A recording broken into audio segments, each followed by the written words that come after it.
আমের সিজনে ঈদ হচ্ছে। ঈদের এই বিশেষ দিনে স্পেশাল একটা আমের ডেজার্ট তৈরি হলে কেমন হয়। আজ আপনাদের তৈরি করে দেখাবো আম দিয়ে কেক। এটা ভীষণ সুস্বাদু। কিভাবে তৈরি করব সেটাই আপনাদের সাথে শেয়ার করতে যাচ্ছি। আসসালামু আলাইকুম, কেমন আছেন সবাই? আশা করি সবাই ভালো আছেন, সুস্থ আছেন। আলহামদুলিল্লাহ আমিও ভালো আছি। আর আপনাদের জন্য আজকে আমের কেক তৈরি করব। আশা করি প্রত্যেকে আমার পুরো ভিডিওটা কন্টিনিউ করবেন। তো প্রথমে আমি একটা বলের মধ্যে 2টা ডিম নিয়েছি। এর মধ্যে দিয়ে দিয়েছি 1 কাপ চিনি। এখন একটা হ্যান্ড ব্লেন্ডার দিয়ে ভালো মতো মিক্স করে নিচ্ছি। এই মিক্সডের কাজটা আমি ততক্ষণ করব যতক্ষণ না পর্যন্ত চিনিটা ভালো মতো মিক্সড হচ্ছে। আর এই পর্যায়ে 1 চিমটি লবণও দিয়ে দিলাম। এখন ভালো মতো মিক্স করে নিব।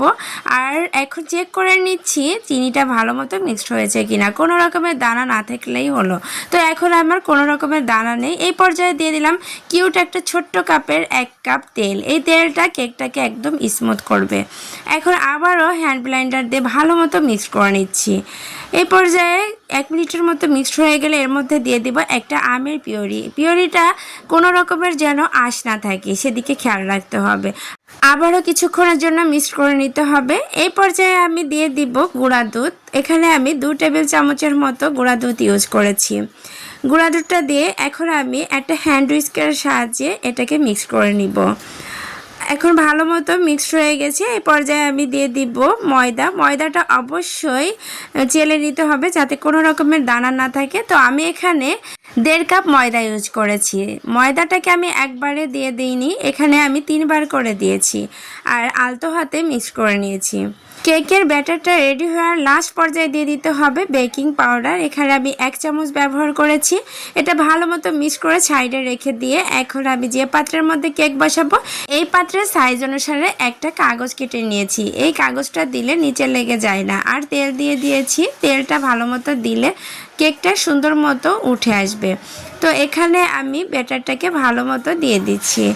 একদম দেওয়া হয়ে গেলে এর পর্যায়ে দেখতে হবে যে বুদবুদের সৃষ্টি হয়েছে কিনা। একটু ভালো মতো ট্যাপ ট্যাপ করে নিলে আর বুদবুদের সৃষ্টি থাকলে সেটা ঠিক মিলিয়ে যাবে।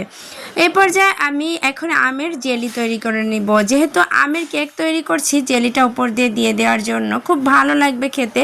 কেকটা অনেক বেশি সুস্বাদু হবে। তো আমের পিউরিটা করে নিয়েছি, খুব অল্প সময় আপনাদেরকে এটা দেখাচ্ছি। তো আমি এটা জাল করে চিনি আর পিউরিটা জাস্ট দিয়ে এটাকে ভালো মতো জাল করে জেলিটা তৈরি করে নিয়েছি। এই তো আমার কেক রেডি হয়ে গেছে। কেকটা আমি চুলায় বসিয়েছিলাম, পানির মধ্যে 1 ঘন্টার মতো লেগেছিল। তো এই তো কেকটা একদম পারফেক্ট হয়েছে। এই কাগজটা এখন তুলে নিচ্ছি। খুব সুন্দর সফট হয়েছে। কেকটা এতটাই সফট হয়েছে এখানে কাটার কোনো প্রয়োজন নেই। এটা আমি হাত দিয়ে একটু চ্যাপটা করে নিচ্ছি এর উপরে জেলিটা দিয়ে দেওয়ার জন্য। তো দেখতেই পাচ্ছেন কত সুন্দর চ্যাপটা হয়ে গেল। আর এর উপরে জেলি দিয়ে দিয়েছি। আমের কেক আম দিয়ে একটু উপর দিয়ে ডেকোরেশন করব আর কামড়ে কামড়ে আম আসবে, এটা খেলে আরও বেশি টেস্টি হবে। তো আমি উপর দিয়ে আরেকটু আম দিয়ে ডেকোরেশন করে নিচ্ছি। এটা আপনার মনের মতো করে ডেকোরেশন করতে পারেন, আমি আমার মতো করেছি। তো এবারের ঈদে একবার হলেও ট্রাই করে দেখতে পারেন। এই কেকটা খেয়ে আমি জানি আপনার পরিবার কিংবা আপনার গেস্টরা অবশ্যই আপনার প্রশংসা করবে। তো সবাই ভালো থাকবেন, দেখা হবে নেক্সট কোনো ভিডিওতে আবারও। সেই পর্যন্ত সবাই সুস্থ থাকবেন, আমার জন্য দোয়া করবেন। সবাইকে ঈদ মোবারক জানিয়ে আজকের ভিডিওটা শেষ করছি। আল্লাহ হাফেজ।